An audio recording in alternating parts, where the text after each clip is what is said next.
नेपालको राष्ट्रिय झण्डा अंकित स्याटेलाइट पहिलो पटक अन्तरिक्षमा कहिले प्रक्षेपण गरियो? विक्रम सम्वत 2076 वैशाख 5। सरकारले ज्येष्ठ नागरिकका लागि स्वास्थ्य बीमा अभियानको शुभारम्भ कहिले गरेको हो? विक्रम सम्वत 2076 वैशाख 1। राष्ट्र बैंकद्वारा 2076 वैशाख 3 मा सार्वजनिक आर्थिक तथा वित्तीय अवस्था सम्बन्धी विवरण अनुसार आवत 2075-76 को पहिलो 8 महिना अवधिमा व्यापार घाटा कति प्रतिशत वृद्धि भएको छ? 24.5%। शैक्षिक सत्र 2076 का लागि सञ्चालन गरिएको विद्यार्थी भर्ना अभियानको आदर्श वाक्य के रहेको छ? हाम्रो नगर हाम्रो गाउँ, सबै बालबालिकालाई विद्यालय पुर्याउँ। उभिएर सितार बजाई गिनिज बुकमा नाम लेखाउन सफल विश्वकै पहिलो महिलाको हुन् सीता मैया राजचल, सितारवादक एवं सांस्कृतिक संस्थाकी कलाकार। 6. प्रसिद्ध सहलिस फुलबारी कहाँ रहेको छ? सिराहा।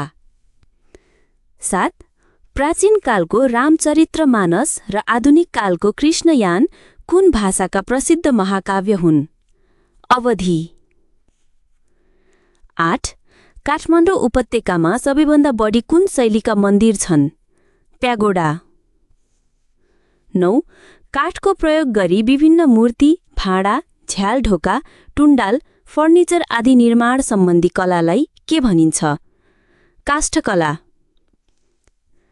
10.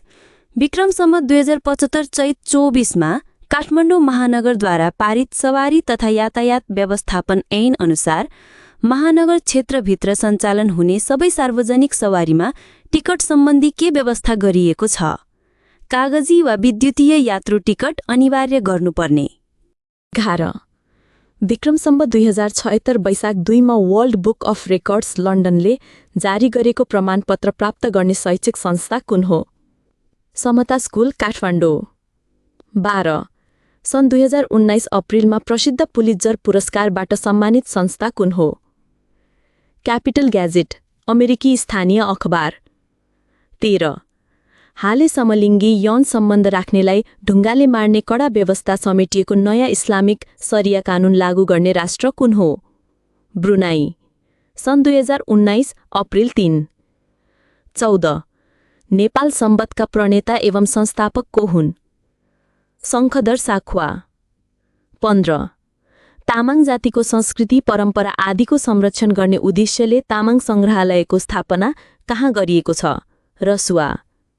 16.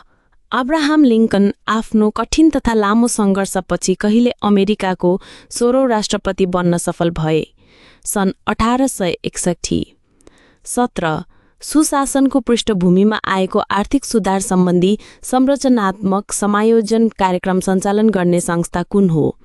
विश्व ब्याङ्क। 18.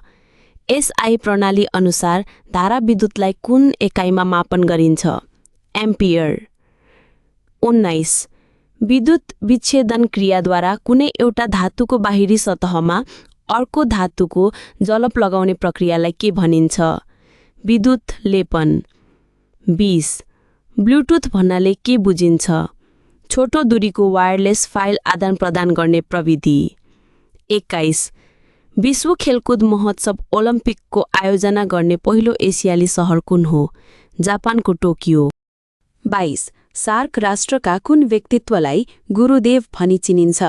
रविन्द्रनाथ टेगोर, भारत। 23. विश्वकै सानो मुद्रा कुन हो? जावा। 24. नेपाल प्रहरी र उसका आश्रित परिवारलाई मात्र उपचार सेवा दिँदै आएको नेपाल प्रहरी अस्पतालले कहिलेदेखि सर्वसाधारणलाई पनि सेवा दिन सुरु गरेको हो? विक्रम सम्वत 2074 कार्तिक 26। 25. नेपाल राष्ट्र बैंकद्वारा विक्रम सम्वत 2076 वैशाख 3 मा सार्वजनिक आवत 2075-76 को पहिलो 8 महिनाको आर्थिक तथा वित्तीय अवस्था अनुसार नेपालमा रेमिटान्स बापत कति रकम भित्रिएको छ? 5 खर्ब 82 अर्ब। 26. नेपालको राष्ट्रिय झण्डा अंकित भू उपग्रह नेपाल साट 1 पहिलो पटक अन्तरिक्षमा प्रक्षेपण कहिले गरिएको हो?